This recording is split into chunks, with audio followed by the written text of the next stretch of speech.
vous présenter le livre Le Maître et Marguerite de Mikhail Bulgakov. C'est le livre de mes 20 ans. Je l'ai choisi quand j'avais 20 ans. Pourquoi j'ai choisi ce livre? Parce que c'est un écrivain, si vous ne le connaissez pas, absolument à découvrir. C'est un chef-d'œuvre à part entière. C'est la beauté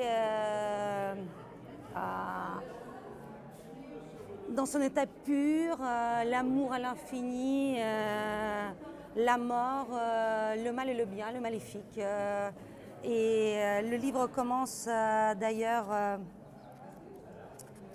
excusez-moi, je vais y arriver. Voilà. Qui es-tu donc à la fin? Je suis une partie de cette force qui éternellement veut le mal et qui éternellement accomplit le bien. Faust de Goethe. Je vais vous lire un petit extrait. Vous pouvez, à n'importe quelle page, lire des extraits parce que c'est vraiment intéressant. Oui, l'amour nous frappa comme l'éclair. Je le sus le jour même, 1 heure plus tard, quand nous nous retrouvâmes, sans avoir vu aucune des rues où nous étions passés sur les quais, au pied des murailles du Kremlin. Nous causions comme si nous étions quittés la veille, comme si nous nous connaissions depuis de nombreuses années. Nous convînmes de nous retrouver le lendemain au même endroit, au bord de la Moskova. Et nous nous y retrouvâmes, en effet. Le soleil de mai nous inondait de lumière. Et bientôt, très bientôt, cette femme devint secrètement mon épouse. Elle venait désormais chez moi tous les jours. Et j'ai commencé à l'attendre dès le matin. Je manifestais mon impatience. Tout d'abord, en déplaçant inutilement les objets sur la table. Puis, au bout de 10 minutes, je m'asseyais sous la fenêtre et je prêtais l'oreille, dans l'espoir d'entendre le grincement du vieux portillon. Et voyez comme c'est curieux. Jusqu'alors, notre petite maison recevait rarement des visites. Disons plus simplement qu'il n'y venait personne. Mais maintenant, j'avais l'impression que toute la ville s'y donnait rendez-vous. Le portillon battait, mon cœur battait, et à hauteur de ma figure, derrière la vitre, je voyais apparaître immanquablement une paire de bottes sales. Un rémouleur.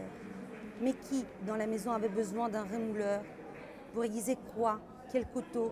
Le portillon ne grinçait pour qu'une fois. Mais auparavant, je ne mens pas. Mon cœur avait battu au moins 10 fois. Ensuite, quand son heure arrivait, quand l'aiguille marquait midi, il ne cessait plus de battre à grands coups.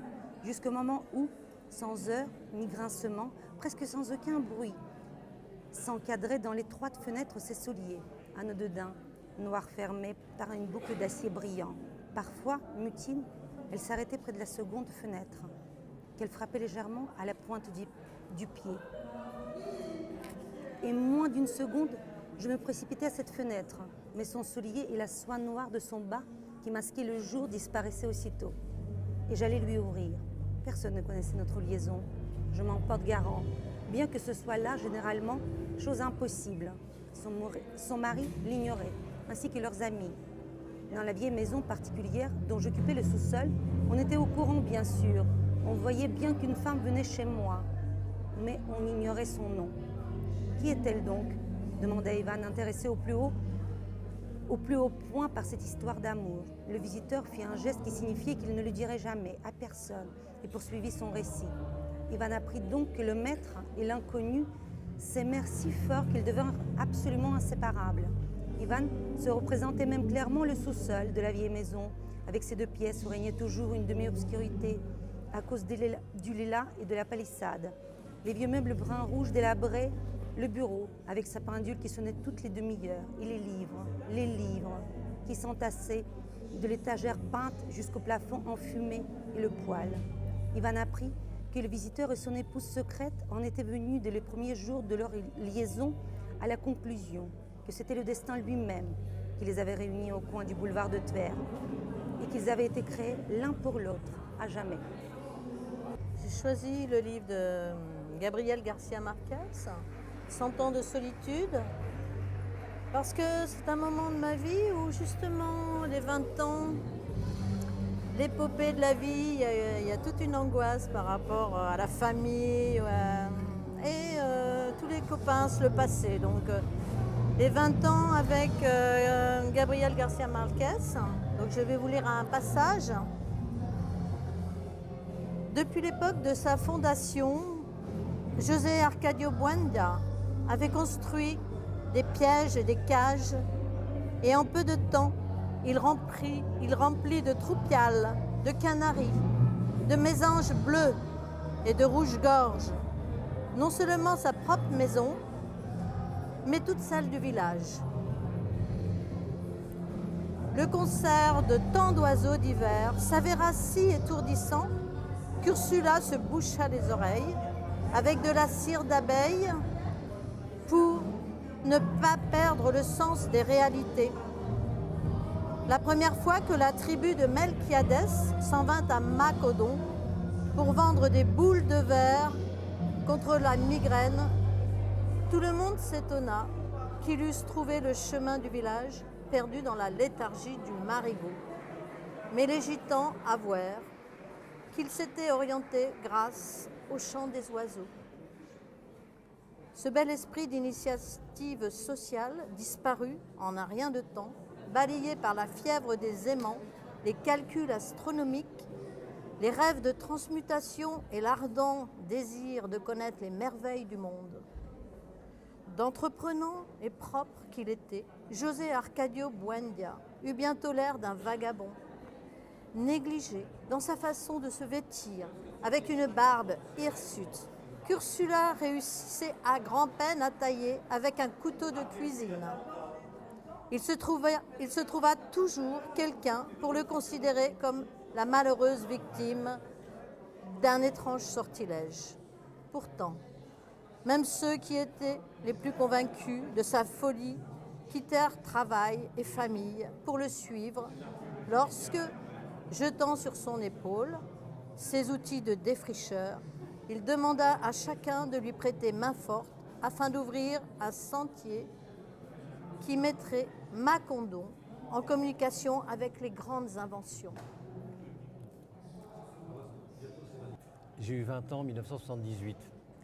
Et à l'époque, le crossbooking n'existait pas, mais un jour, comme un signe, j'ai trouvé un livre dans une salle de classe à l'université, une salle de cours à l'université de Rouen. Et ce livre, c'était Les années Lula de Rezvani. Je trouvais la couverture un peu kitsch, mais en même temps dans l'esthétique de l'époque. Je me suis plongé dedans et je crois qu'une des premières pages que j'ai lues, c'était celle-ci.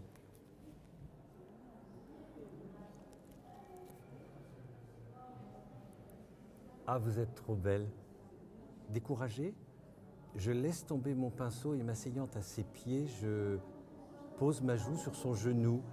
Elle penche son visage au-dessus du mien. Ses cheveux frôlent mes lèvres et sa main me caresse le front.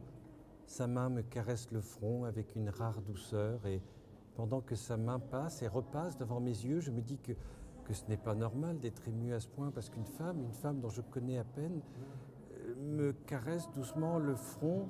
J'enfouis mon visage dans sa robe, sa main vient sur ma nuque et je chavire et je défaille et je murmure son nom, Lula, Lula, Lula.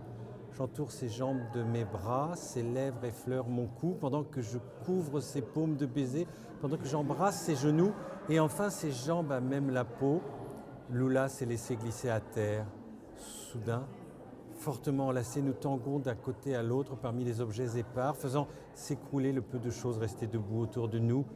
Désordre et déhanchement, délire et douceur, murmure et rire, soupir et soupir, ses seins, ses hanches, ses jambes qui n'en finissent plus, ses jambes dévoilées. Malgré le froid intense, ses habits volent à travers la chambre, son manteau, sa petite robe verte, sa combine, ses bas.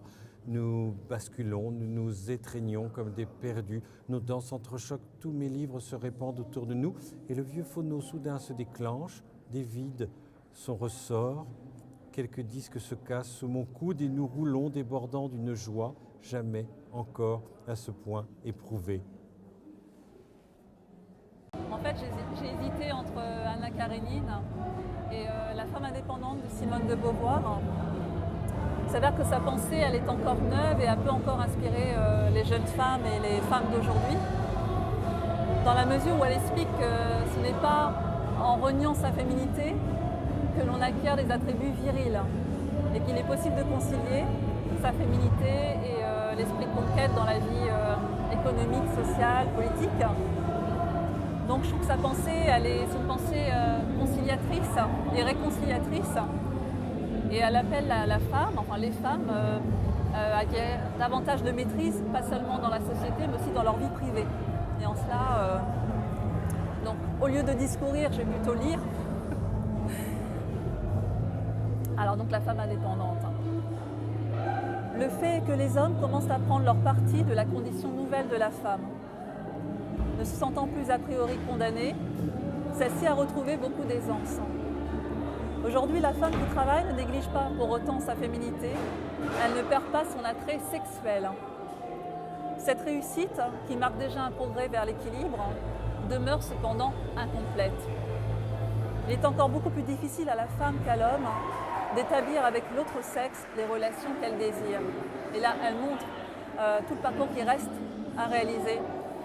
Sa vie érotique et sentimentale rencontre de nombreux obstacles.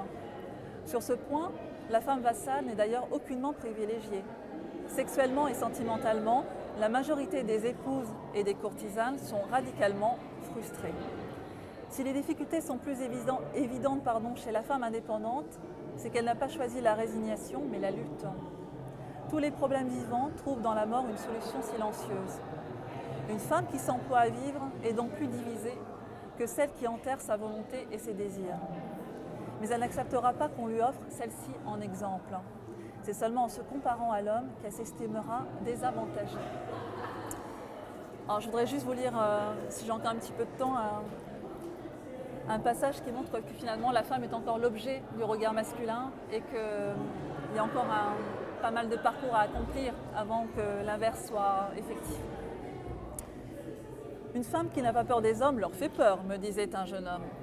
Et souvent, j'ai entendu des adultes déclarer « J'ai horreur qu'une femme prenne l'initiative ». Que la femme se propose trop hardiment, l'homme se dérobe. Il tient à conquérir. La femme ne peut nous comprendre qu'en se faisant proie. Il faut qu'elle devienne une chose passive, une promesse de soumission. Si elle réussit, elle pensera que cette conjuration magique, elle l'a effectuée volontairement. Elle se retrouvera sujet. Mais elle court le risque d'être figée en un objet inutile par le dédain du mâle. C'est pourquoi elle est si profondément humiliée s'il repousse ses avances. L'homme aussi se met parfois en colère quand il estime qu'il a été joué. Cependant, il n'a fait qu'échouer dans une entreprise, rien de plus. Au lieu que la femme a consenti à se faire chair dans le trouble, l'attente, la promesse. Elle ne pouvait gagner qu'en se perdant, elle reste perdue. Il faut être grossièrement aveugle ou exceptionnellement lucide pour prendre son parti d'une telle défaite. Et lors même que la séduction réussit, la victoire demeure équivoque. En effet, selon l'opinion publique, c'est l'homme qui vainc, qui a la femme. On n'admet pas qu'elle puisse, comme l'homme, assumer ses désirs, elle est leur proie. Il est entendu que le mâle a intégré à son individualité les forces spécifiques, tandis que la femme est l'esclave de l'espèce.